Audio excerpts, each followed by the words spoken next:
ये है आपका अपना चैनल माई पोर्टल।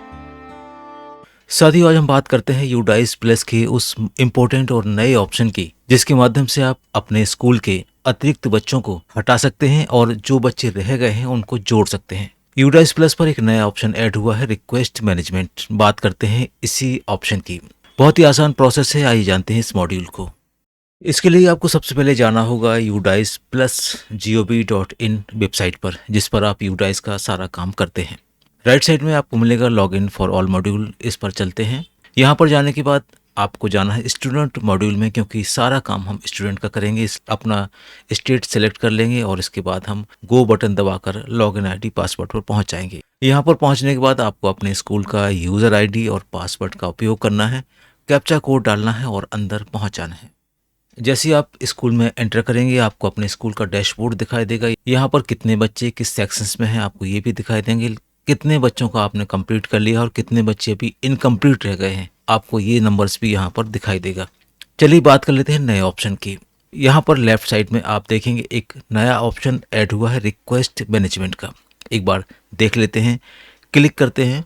अंदर पहुंचने के बाद तीन तरह के ऑप्शन आपको दिखाई देंगे। पहला जनरेट रिक्वेस्ट का, दूसरा अप्रूव रिक्वेस्ट का और तीसरा व्यू रिक्वेस्ट का। ये ऑप्शन लगभग उसी तरह से है जिस तरह से आप इंपोर्ट फैसिलिटीज़ का यूज़ करते थे। इंपोर्ट और ड्रॉप बॉक्स में देखने में थोड़ा सा हमें समय अधिक लगता था, ढूंढने में, बच्चों को इंपोर्ट करने में।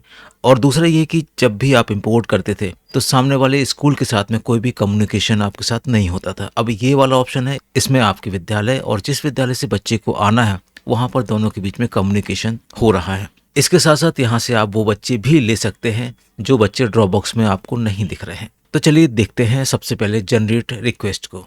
जनरेट रिक्वेस्ट ऑप्शन के अंदर जाने पर आपको सबसे पहले दर्ज करना है बच्चे का PEN और इसके साथ साथ डेट ऑफ बर्थ आपको यहाँ पर एंटर करना है। यहाँ पर आपको ये भी ध्यान रखना है कि जिस भी कैटेगरी का आपका स्कूल है, मान लीजिए आपका स्कूल अपर प्राइमरी है, तो आप इसमें सिर्फ वही बच्चों को इंपोर्ट कर पाएंगे जो अपर प्राइमरी कैटेगरी के होंगे। इसलिए इन सारी बातों का ध्यान रखते हुए हमें इस ऑप्शन का यूज़ करना है।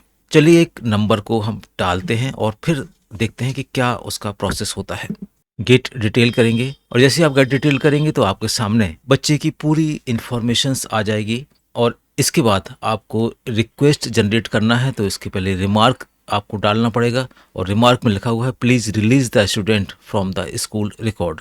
यहाँ पर जिस स्कूल में ये बच्चा है वहाँ से रिक्वेस्ट की जा रही है कि इस बच्चे को रिलीज कर दें। रिक्वेस्ट डालेंगे और जैसे ही आप जनरेट रिक्वेस्ट करेंगे तो देखिए कि रिक्वेस्ट नंबर भी यहाँ पर जनरेट हो जाएगा और स्कूल का नाम भी आ जाएगा कि किस स्कूल से इस बच्चे को रिलीज कराना है। इसके बाद हम चलते हैं उस स्कूल पर जिस स्कूल में ये रिक्वेस्ट डाली गई है, वहाँ पर किस तरह से ये रिक्वेस्ट दिखती है और वहाँ पर क्या ऑप्शन है इस बच्चे को एक्सेप्ट या रिजेक्ट करने के। लॉग आउट कर लेते हैं इस स्कूल को और चलते हैं जिस स्कूल में हमने ये रिक्वेस्ट सेंड की है। यहाँ पर पहुँचने के बाद हमें जाना है रिक्वेस्ट मैनेजमेंट में और जैसे ही इस ऑप्शन के अंदर आए तो यहाँ पर आपको देखना है अप्रूव रिक्वेस्ट में, क्योंकि जो भी रिक्वेस्ट आपके पास आएंगी वो आपको बीच वाले ऑप्शन यानी अप्रूव रिक्वेस्ट ऑप्शन पर ही दिखाई देंगी। ओपन करके देखते हैं और देखिए यहाँ पर वही रिक्वेस्ट जो आपने सेंड की थी आपको यहाँ पर दिखाई दे रही है और यहाँ पर रिक्वेस्ट स्टेटस पेंडिंग दिखाई दे रहा है। रिक्वेस्ट नंबर पर माउस का कर्सर ले जाकर क्लिक करेंगे तो आपको उसकी डिटेल्स भी यहाँ पर दिखाई दी जाएगी और यहाँ पर आपको पूरा डिटेल दिखाई देगा कि ये रिक्वेस्ट किस डेट में और किस टाइम पर भेजी गई है। इसके साथ साथ ये किस स्कूल की तरफ से रिक्वेस्ट इरेज की गई है आपको ये भी यहाँ पर दिखाई देगा। अगर आप अप्रूव रिक्वेस्ट कर देंगे तो ये बच्चा जिस स्कूल से रिक्वेस्ट आई है वहाँ पर चला जाएगा और अगर ये बच्चा आपके स्कूल में ही है और गलत रिक्वेस्ट आ गई तो आप इसको यहाँ से रिजेक्ट भी कर सकते हैं। अप्रूव करने पे ये बच्चा तुरंत आपके डेटाबेस से संबंधित स्कूल के डेटाबेस में शिफ्ट हो जाएगा। क्योंकि ये प्रक्रिया हमने आपको समझाने के लिए बताई थी, अगर वास्तविक रूप से आपके पास कोई रिक्वेस्ट आती है तो आप उसको यथास्थिति के अनुसार अप्रूव और रिजेक्ट कर सकते हैं। अभी हम इस रिक्वेस्ट को रिजेक्ट कर देते हैं।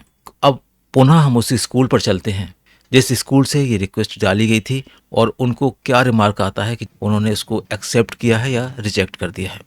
दोबारा लॉगिन करते हैं पहले वाले स्कूल को, चलते हैं रिक्वेस्ट मैनेजमेंट में, देखते हैं व्यू रिक्वेस्ट पर जिस स्कूल को हमने रिक्वेस्ट भेजी थी वहाँ से क्या रिस्पांस मिला है। व्यू रिक्वेस्ट ऑप्शन पे जाके आप अपनी रिक्वेस्ट के बारे में जानकारी ले सकते हैं कि आपकी रिक्वेस्ट एक्सेप्ट हुई या रिजेक्ट हुई या अभी तक पेंडिंग है। क्योंकि आपको हमने समझाने के लिए सारी प्रोसेस की थी, तो इसलिए हमने उस रिक्वेस्ट को वहाँ पर रिजेक्ट कर दिया था। ओपन कर लेते हैं, आपको रिक्वेस्ट का स्टेटस यहाँ पर दिखाई देगा। अगर और डिटेल आप देखना चाहते हैं तो यहाँ पर रिक्वेस्ट नंबर पर क्लिक करके आप उस जानकारी को भी यहाँ पर ले सकते हैं। रिजेक्ट करने का ऑप्शन भी आपको यहाँ पर दिखाई देगा। स्कूल के द्वारा ये भी लिखा जाएगा कि ये रिक्वेस्ट क्यों रिजेक्ट की गई है। उम्मीद है आप इस ऑप्शन का लाभ उठाते हुए वास्तविक नामांकन के अनुसार पूरा कर लेंगे।